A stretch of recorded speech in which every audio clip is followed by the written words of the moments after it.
Hello and welcome back to my brand new Satisfactory Let's Play episode. Today's plan is simple, on paper at least. Get the jetpack, research oil processing, unlock oil power, unlock the monorail, and finally bring plastic and rubber onto the bus. Choo choo mother. And there's this really cool early oil build that I wanted to show you that I'm super excited about. But to get that, we need to first unlock oil, right? So let's start grinding through those milestones. First milestone, jetpack. Damn, I need motors for that. Okay, maybe another milestone. Nope, motors again. Everything needs motors. That should probably be a clue to what I should focus on next. In my previous playthrough, I remembered needing an absurd amount of motors. Not because 10 motors per minute is insane, which is what I'm gonna start with, but because the production required to sustain even that is off the scale. Motors are just painfully hard to produce early game. That's why the steel rotor alt recipe would be amazing right now. It totally removes the need for screws, and I really hate screws, but as long as I don't have enough hard drives, that seems like a far-fetched dream. Since my bus is only 11 belts wide, I need to plan carefully. I'm not going to use a ton of iron plates, so I stack the plates above the rods and free the belt for rotors. Then I'll stack stators on it and eventually motors. This is how I'm going to keep my bus narrow, by stacking items together and making it taller. Well, just see how tall it can get. What's the worst that can happen? Run out of sky? I'll start by tearing down the quickwire factory. I don't need it anymore, it only existed to unlock some MEM research. I replaced it with a stator factory, since I'm already producing rotors. Figuring out where to put the wire constructors takes a minute. I decided to place them behind the assemblers and feed them directly in. It works, and I can tile the whole thing later if I want to upscale. Okay, now that I'm producing stators and adding them to the bus, I need to create motors. But where?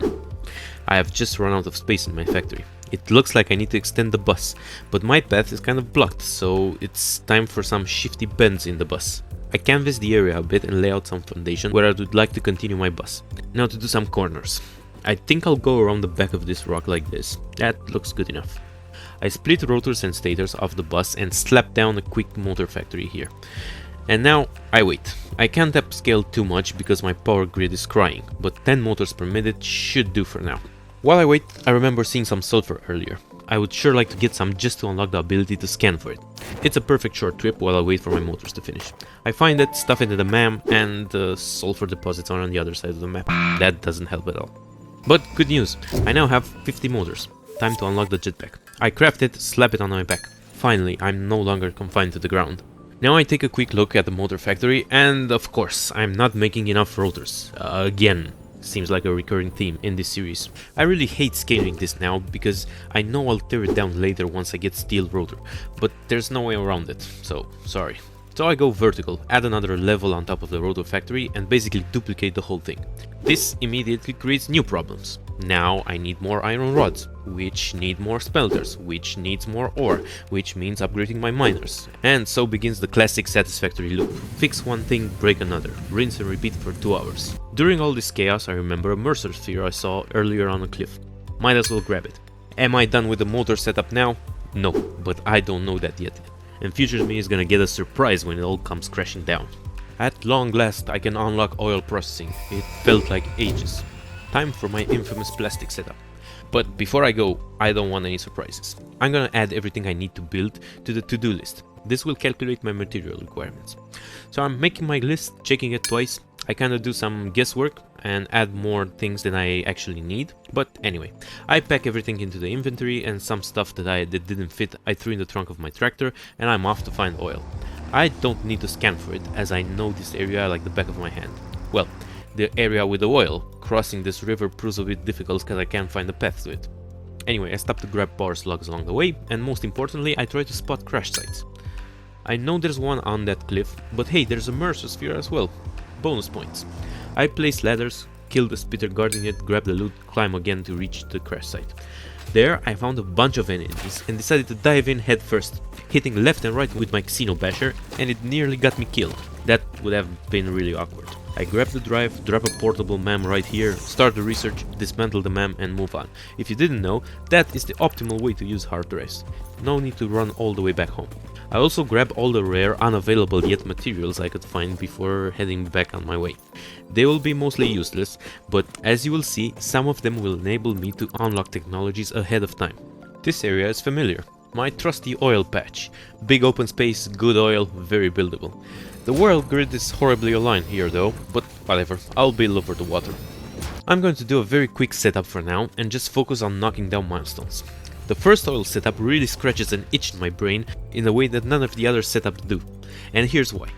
You have one oil extractor generating 120 crude oil per minute, then you can place 4 refineries, 2 producing rubber and 2 plastic that consume exactly 120 crude oil per minute and produce in total 40 heavy oil residue.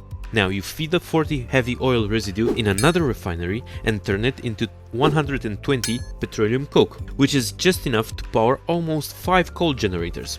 And if you remember, the 5:2 generator to extractor ratio is the one I recommend at the early stages of the game.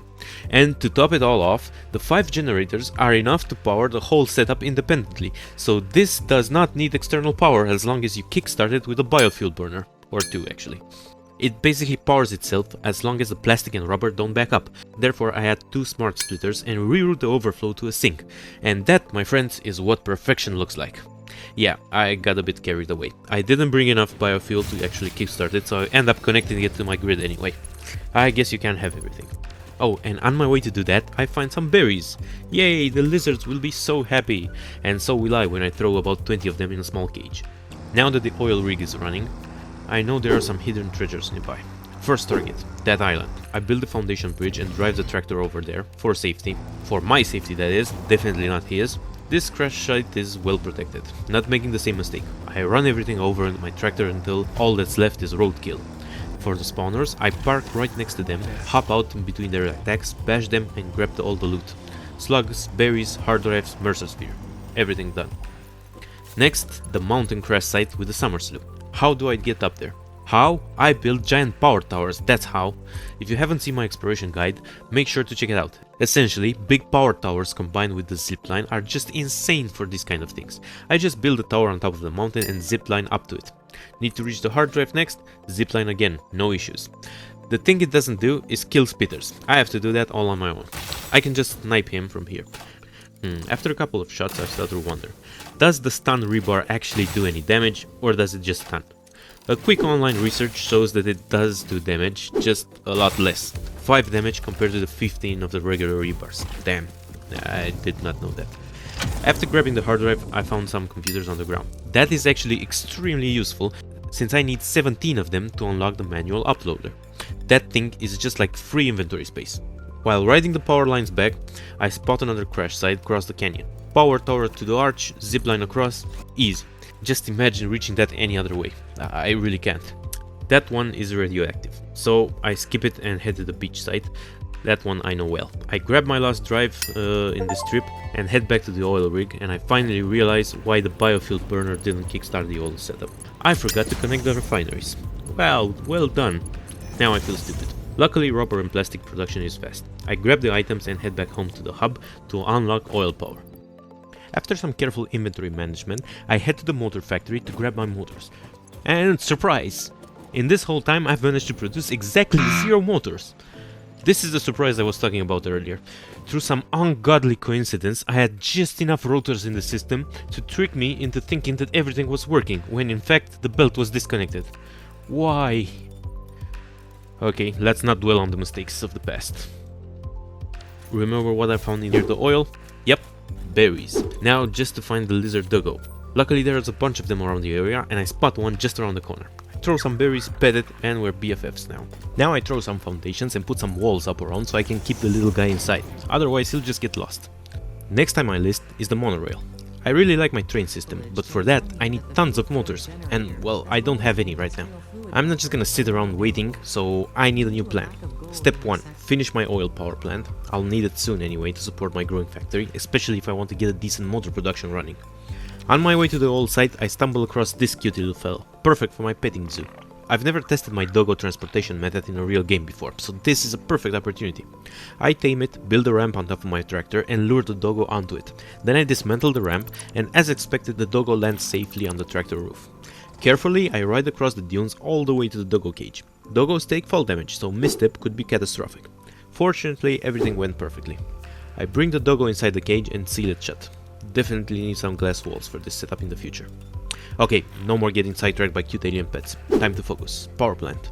The trick with power plants is handling polymer resin. Using just one extractor, I can fully saturate 4 refineries producing fuel, but each refinery generates polymer resin as a byproduct, and I need to deal with it efficiently, otherwise my production backs up. At the moment, my only options are convert it to residual plastic or convert it to residual rubber. But then I remember, I might have enough mycelia and polymer resin to research synthetic fiber. This is a game changer for handling toxic gases, as it will allow me to build a gas mask and filters. And the best part, it turns out the setup is beautifully clean. 4 refineries, rubber, plastic or fiber can consume all the polymer resin, and they are interchangeable, allowing fuel production to run continuously without stoppages. Everything looks perfect, ratios are correct, but this setup has one fatal flaw. Plastic, rubber and fabric will eventually back up. When that happens, fuel production stops. The solution? Sink the excess. I route everything using belts to the smart splitter that I have previously placed to manage the overflow. There it is, now a fully functioning balanced oil power setup that will carry me through the mid-game. Time to check on those motors. Do I finally have enough to unlock trains? Yes, finally. My favorite part of the game has just arrived. But to get my rail network going, I need one more blueprint. I always build my rails elevated, so I head to the option shop and unlock the concrete pillar. I stack about 3 of them to make a nice sturdy base, then lay foundations on top to hold my double rail system. The pillars and inverted ramp are purely for aesthetics. I just love the look of an elevated double rail line, and it's also quite useful as it doesn't get in the way. For aesthetics sake, I also craft an elevated rail ramp. Sometimes rails bend in weird ways if they're placed directly on flat ground, so this gives me a little bit more control over the look, though I probably won't need it just yet. Now it's time to grab a mountain of concrete and steel and start snaking my rail line through these cliffs. The goal? Connect my oil plant to the main factory. Of course, I end up running back and forth a few times because building rail stations costs all sorts of precious materials, especially motors, but eventually comes together really nice. I set up a station at the oil outpost, load it up with plastic and rubber, then build another station near the main base. With a bit of tweaking, I managed to feed both plastic and rubber onto the bus, neatly stacked on top of each other to save space. Boom! Oil delivered, trains online, bus upgraded. This was a massive step forward for the factory, and we're finally ready to scale production into something ridiculous. But we'll do that in the next episode, so see you there.